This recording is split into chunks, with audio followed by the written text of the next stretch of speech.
Welcome to my channel. আমি আজকে মালাইকারির আর একটা রেসিপি নিয়ে চলে এসেছি। আজকে আমি তৈরি করব এগ মালাইকারি বা ডিমের মালাইকারি। এটা তৈরি করার জন্য আমি নিয়ে নিয়েছি 6খানা ডিম সেদ্ধ করে নিয়েছি, সর্ষের তেল, পেঁয়াজ বাটা, লাল কাঁচা লঙ্কার সাথে কাজু বাদাম দিয়ে একসাথে পেস্ট করে নিয়েছি, আদা বাটা, চিনি, কাশ্মীরি লঙ্কার গুঁড়ো, এলাচ দারচিনি গুঁড়ো বা গরম মশলা, লবণ, হলুদ আর নিয়েছি শুকনো নারকেলের গুঁড়ো। এটা আমি কেনা নারকেলের গুঁড়ো ইউজ করছি, তোমরা এটা কাঁচা নারকেল বাটাও ব্যবহার করতে পারো বা নারকেল কোড়াও নিতে পারো। এবার আমি প্রথমে ডিমগুলোর গা একটু সামান্য চিড়ে দেব রান্নার টেস্ট যাওয়ার জন্য। লম্বায় লম্বায় গাগুলোকে একটু সামান্য চিড়ে দেবো যেন কুসুমটা কেটে না যায়। এভাবে আমি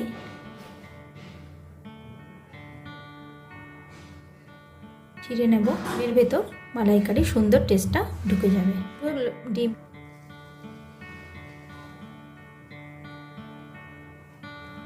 4টে ডিমের গা আমি এভাবে চিড়ে নিলাম, আর দুটোকে আমি লম্বায় হাফ করে নেব। এটা দেখতে সুন্দর লাগার জন্য তোমরা সবকটা ডিমকেও একইভাবে গাগুলো চিড়ে নিতে পারো। এটা তোমরা সুতো দিয়েও করতে পারো, আমি ছুরি দিয়ে কেটে নিলাম।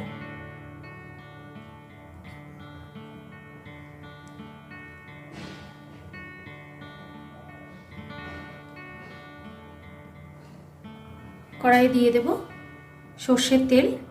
মালাইকারিতে অবশ্যই সর্ষের তেল ব্যবহার করবে, তাতে বেশি টেস্ট হবে। সামান্য একটু সর্ষের তেল কাঁচা আমি রেখে দিলাম, এটা আমি পরে ব্যবহার করব। তেলটা খুব ভালো করে গরম করে নেব। তেল খুব ভালো গরম হয়ে গেছে। এবার আমি তেলের মধ্যে খুব সামান্য একটু লবণ দিয়ে দেব, যাতে ডিমটা ভাজার সময় তেল গায়ে না ছেটে। প্রথমে হাফ ডিমগুলো দিয়ে দেব।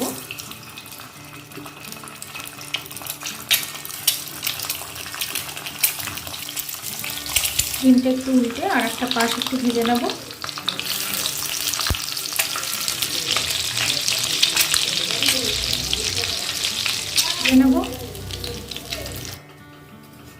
এবার গোটা ডিমগুলো ভেজে নেব।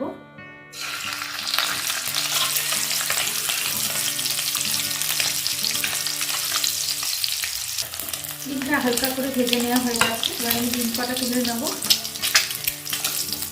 তেলে দিয়ে দেব পেঁয়াজ বাটা। এখানে দুটো মাঝারি মাপের পেঁয়াজ নিয়েছি।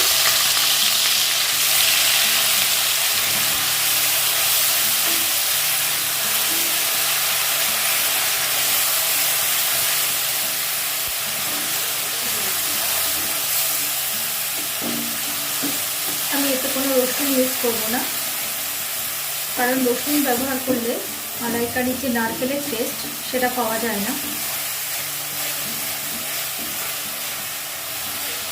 পেঁয়াজটা ভাজা হয়ে তেল ছেড়ে আসলে তখন আমি বাকি উপকরণগুলো দেব। পেঁয়াজটা ভাজা হয়ে গেছে।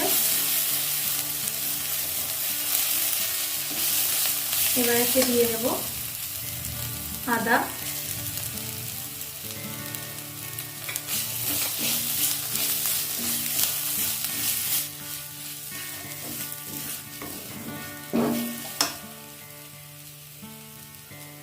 এবার এর মধ্যে সামান্য একটু জল দেব।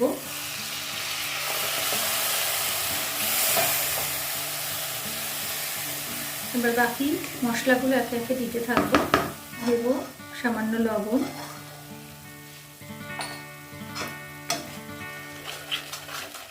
লবণটা প্রথমেই বেশি দেবে না, কারণ ডিমে খুব একটা লবণ টানবে না, সেজন্য লবণের পরিমাণটা অল্পই দিতে হবে। দেব হলুদ। এতে আমি খুব বেশি মশলা ব্যবহার করব না,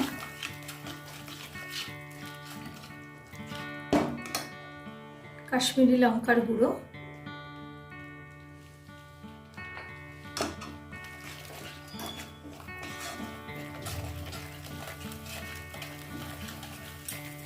আর একটু কাশ্মীরি লঙ্কার গুঁড়ো দেব।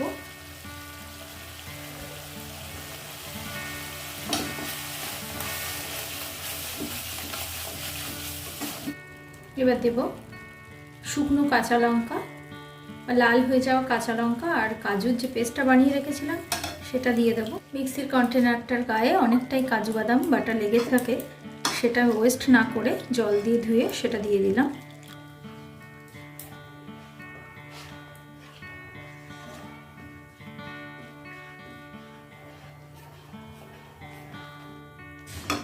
এবার এতে দেব শুকনো নারকেলের গুঁড়োটা। আগেই বলেছি এটা আমি কেনা নারকেলের গুঁড়ো ইউজ করছি, তোমরা নারকেল বাটা বা নারকেল কোড়া সেটাও ব্যবহার করতে পারো। ঘরে তৈরি করা নারকেল কোড়া বা নারকেল বাটাও ব্যবহার করতে পারো।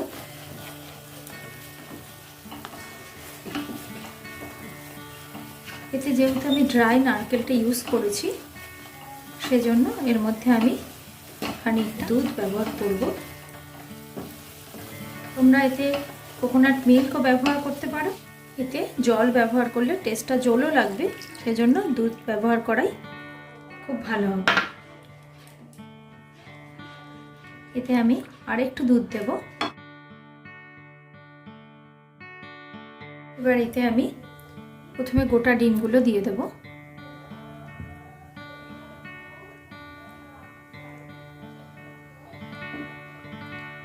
হাফ করে রাখা ভাজা ডিমগুলো একটু পরে ব্যবহার করব, কারণ তা না হলে ওগুলো কুসুম থেকে আলাদা হয়ে যেতে পারে, আর ওতে টেস্ট খুব তাড়াতাড়ি ঢুকবে যেহেতু হাফ করে কাটা আছে। মিনিট 5 জন্য এটাকে ঢাকা দিয়ে দেব আর গ্যাসের ফ্লেমটা কমিয়ে দেব। দেখো মিনিট 5 হয়ে গেছে, গ্রেভিটা সুন্দর ঘন হয়ে গেছে, সুন্দর একটা কালারও এসছে।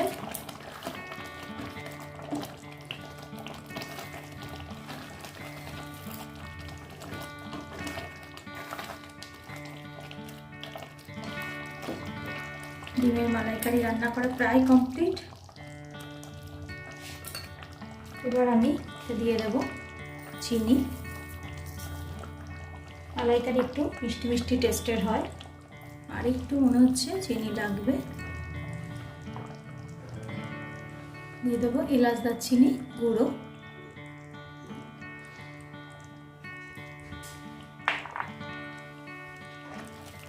নারকেল এলাচ দারচিনি, আর এরপরে দেব কাঁচা সর্ষের তেল।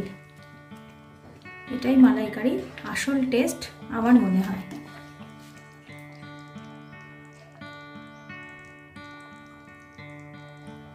কাঁচা তেল দিয়ে দিলাম। এবার এর মধ্যে আমি হাফ ডিমগুলো দিয়ে দেব।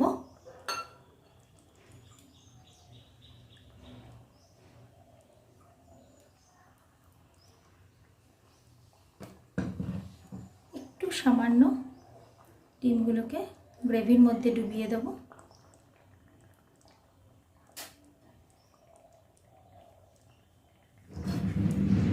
এবার আমি গ্যাসের ফ্লেমটা অফ করে দেব। সার্ভ করার সময় কাঁচা তেলটা পুরোটাই মিশিয়ে দেব। ঢাকনা দিয়ে আমি মিনিট 5 রেখে দেবো, তারপর এটা সার্ভ করে নেব।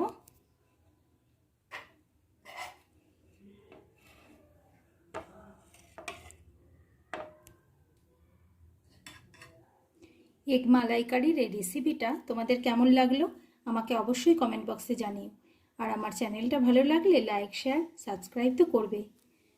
বেল আইকনটা অবশ্যই প্রেস করো নতুন নতুন রান্নার নোটিফিকেশন যাতে আমি তোমাদের পাঠাতে পারি। Thank you friends.